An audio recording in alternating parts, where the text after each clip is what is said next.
पुश्तैनी दुकान पे आज फिर बैठे हैं धनतेरस के दूसरे दिन। मैं धनतेरस से लेकर दिवाली तक बैठता हूँ और हर वर्ष बैठता हूँ। थोड़ी चुनाव की व्यस्तता के कारण कल मैं नहीं बैठ पाया था, पर आज मैं आया हूँ वापस। कल भी बैठूंगा दुकान पर। साल में 3 दिन में दुकान पर जरूर आता हूँ और दुकान पे दिवाली की पूजन भी हम दुकान पर ही करते हैं। ये हमारी परंपरा है और मेरी माता जी कहती थी कि दुकान माता है, जो हमारा जीवन चलाए उसका रिस्पेक्ट करना चाहिए, उसका आदर करना चाहिए। और इसलिए मैं कहीं पर भी जाऊँ, इन 3 दिन में मैं यहाँ पर दुकान पर जितना समय मिलता है बैठता हूँ। हमारे परिवार का पूरा खर्च हमारी दुकान माता से ही होता है, इसलिए हम इनका बहुत सम्मान करते हैं। दुकान की पेड़ी हमारे लिए जैसे भगवान का मंदिर पूजनीय, वैसे हमारे लिए पेड़ी। भोपाल में आज इंदौर में सुरजेवाला जी दिवाली के जरिए निकलने वाले और कह रहे हैं कि 3 दिसंबर को कांग्रेस की असली दिवाली बनेगी। क्या कुछ देखते हैं कांग्रेस के इस कॉन्फिडेंस को लेकर, क्या कुछ कहते हैं? नहीं, देखिए, एक तो कॉन्फिडेंस होना और एक कॉन्फिडेंस दिखाना, दोनों बहुत अंतर है। जैसे मुझे कॉन्फिडेंस है तो मैं प्रदेश भर में घूम रहा हूँ। मेरा चुनाव जनता लड़ रही है और कार्यकर्ता लड़ रहा है। मैं अपने क्षेत्र में 2-3 घंटे के लिए जाता हूँ शाम को। मुझे कॉन्फिडेंस है, मैं चुनाव जीतूंगा। इंदौर की जनता मुझे बहुत प्यार करती है, ये कॉन्फिडेंस है मुझे। कांग्रेस को वोट देने का इस प्रदेश में क्या कारण है? क्या उनके नेता कोई मोदी जी की जैसा है क्या? क्या उनकी नीति जो भारतीय जनता पार्टी की वैसी है क्या? न नेता है न नीति है। कांग्रेस को वोट क्यों देंगे? क्यों देना चाहिए, मेरा प्रश्न भी है। और इसलिए हमने तो काम किया है, हमारे पास नेता है, हमारे पास नीति है। हमने हमारा ट्रैक रिकॉर्ड देख लीजिए आप, चाहे केंद्र का चाहे प्रदेश का, हमने विकास ही विकास किया, प्रदेश को आगे बढ़ाया, मोदी जी ने देश को आगे बढ़ाया। तो हमारे पास तो ट्रैक रिकॉर्ड है। किला जी राजभवन में आज एक बयान दिया है, यदि हमारी सरकार आएगी तो इंडिया के माल को चौपाटी बना देगी। सनातन धर्म की ओर जा रहे हैं, जो मुस्लिम वर्ग है वो थोड़ा सा नाराज है कांग्रेस से भी, और बीजेपी के तो दरवाजे बंद कर दिए उनके लिए। नहीं, ऐसा नहीं है, दरवाजे हमारे किसी के लिए बंद नहीं है। देखिए, हमने जो भी योजनाएं सरकार की लागू की है, तो हमारा नारा है सबका साथ, सबका विकास, सबका विश्वास और सबका प्रयास। यदि हमने मुख्यमंत्री कन्यादान योजना लागू की थी तो हमने शादी भी कराई और निकाह भी कराया, और एक ही पंडाल के अंदर 7 फेरे भी हुए और निकाह भी हुए एक ही पंडाल में। फिर अभी लेटेस्ट में लाडली बहना योजना लागू की है। इस शहर के अंदर लगभग शहर की बता रहा हूँ मैं आपको, लगभग 1 लाख ऐसी महिलाएं, मुस्लिम महिलाएं जिनको ये लाडली बहना का लाभ नहीं मिला। तो लगभग हो सकता है, इसमें कम ज़्यादा संख्या हो सकती है।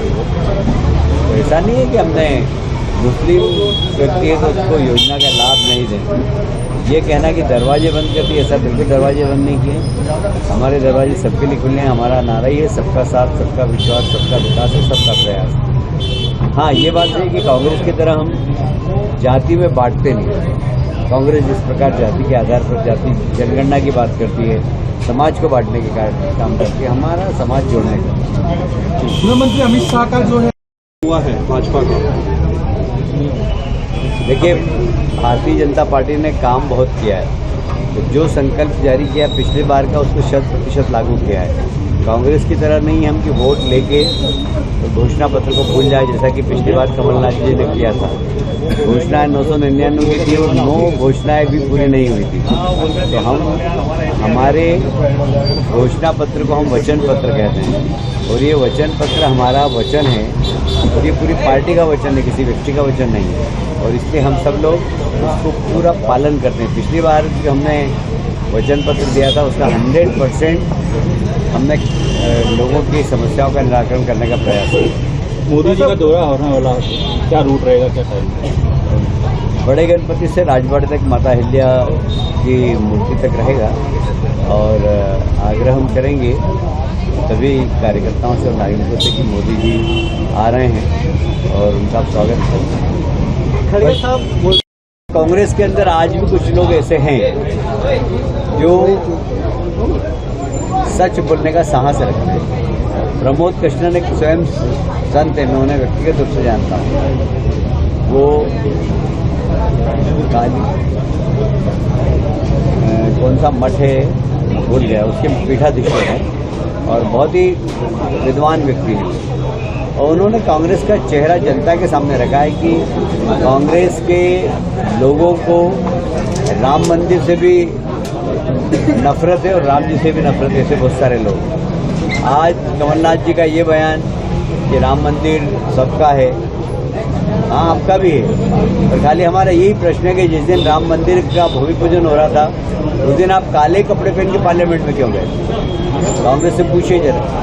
पार्लियामेंट में राहुल गांधी सहित सब लोग काले कपड़े पहन कर गए थे जिस समय प्रधानमंत्री जी भूमि पूजन कर रहे थे राम मंदिर। सभा को संबोधित भी करेंगे। तो चुनाव का लास्ट समय चल रहा है, किस तरह से देखते हैं? प्रधानमंत्री नरेंद्र मोदी भी जो है इंदौर आने वाले हैं इधर। देखिए, ये तो चुनाव जब भी होते हैं तो बड़े नेता आते हैं और बड़े नेता आते हैं तो उनका प्रभाव छोड़कर जाते हैं। तो हमारे लिए गर्व की बात ये है कि हमारे पास प्रभावशाली नेता हैं, चाहे नरेंद्र मोदी जी हो, चाहे अमित शाह जी हो, चाहे राजनाथ सिंह जी हो, चाहे हमारे गडकरी जी हों, चाहे उत्तर प्रदेश के मुख्यमंत्री योगी जी हों। ये प्रभावशाली नेता जब कहीं भी जाते हैं तो अपनी छाप छोड़कर आते हैं, अपने व्यक्तित्व के आधार पर, अपने काम के आधार पर। हमारे पास ऐसे नेता हैं, कांग्रेस के पास दुर्भाग्य से ऐसे नेता नहीं है और इसलिए उनके नेता विजिट भी करते हैं तो उसका कोई प्रभाव नहीं। सर, क्या जनगणना जरूरी है क्या? जनगणना तो हमेशा हमारे एक दशक के बाद होती है, ये हमारे यहाँ पर जातिगत जनगणना इससे समाज को बांटना नहीं चाहिए, समाज को जोड़ना। सुमित्रा महाजन जी का एक बयान आया अधिकारियों पर